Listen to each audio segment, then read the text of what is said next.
একদিন তিনজন লোক সমুদ্রে বেড়াতে গেল।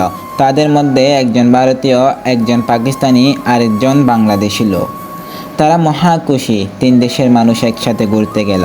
হঠাৎ হলো এক বিপদ, পানি থেকে উঠে এলো এক মস্ত বড় দৈত্য। তিনজনই ভীষণ ভয় পেয়ে গেল।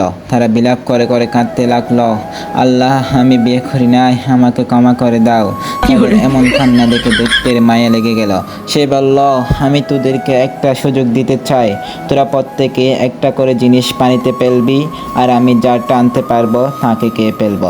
প্রথমে ভারতীয় লোকটি পানিতে একটি বন্দুকের গুলি ফেললো এবং দৈত্যটি টানতে পারলো এবং ভারতীয় হালার পুত্রে কাইয়ে ফেলাইল।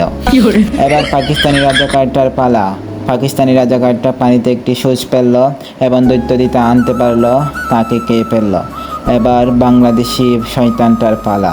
সে ভাবতে লাগলো, কি করা যায়, কি করা যায়। বাংলাদেশিরা তো শয়তানি বুদ্ধিতে পিএইচডি করা, তাই তার মাথায় একটা শয়তানি বুদ্ধি এসে গেল।